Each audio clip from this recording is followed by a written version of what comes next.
So this piece comes from my Easy Classical Guitar, Volume 1, and I've been meaning to do some updated video lessons. And you can watch these lessons for free, or if you want to pick up the ebook, there's a link for it underneath the video. It comes with notation only and notation plus tab, so everything that you need, some fingerings and stuff like that. There's 15 pieces in the book, each from a different time period. This is from the Baroque section. So this is a pretty straightforward piece. A couple of elements to talk about is the strong dance character of the piece, playing the melody on its own, and then just a couple of small fingering things. So the first thing you can do is just play that melody on its own and get it nice and legato. So those are all the notes with stems going up.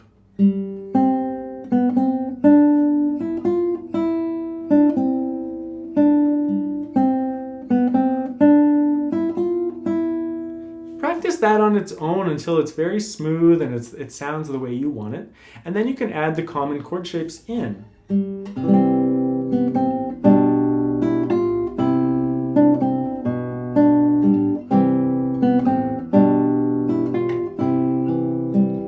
So practice that melody on its own, and then if you want, you can practice the chord shapes.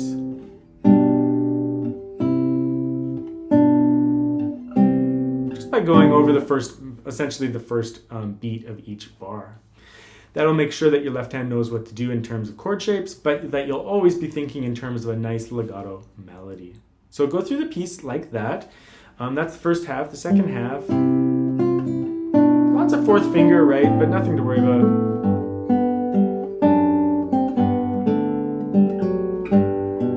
This piece works incredibly well. Very comfortable to play.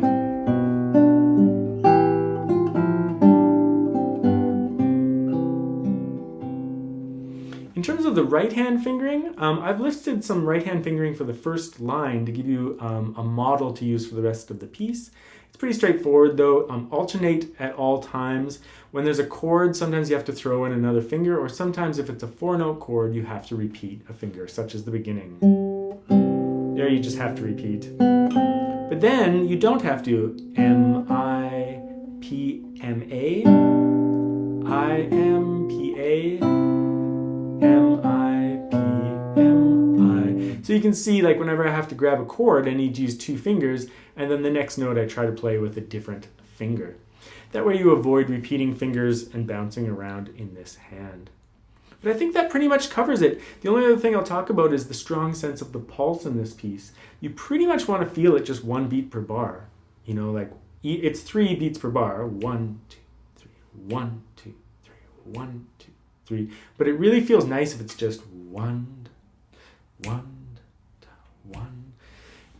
Because if you're feeling every single beat, 1, 2, and 3, 1, 2, and 3, it's like kind of too caffeinated, right? You want to like make it, even though it's fast and it has lots of beats, you want to make it feel like it's flowing along very easily. 1, here, here, here, here, here, here.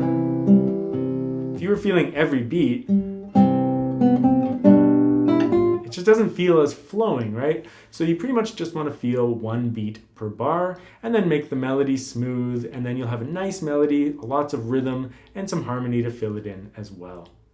So I hope you enjoy that piece. It's probably more at the grade 2 level, maybe even grade 3, but really grade 2. It fits in the hand very nicely, and it's nice to have an easy Baroque piece to play.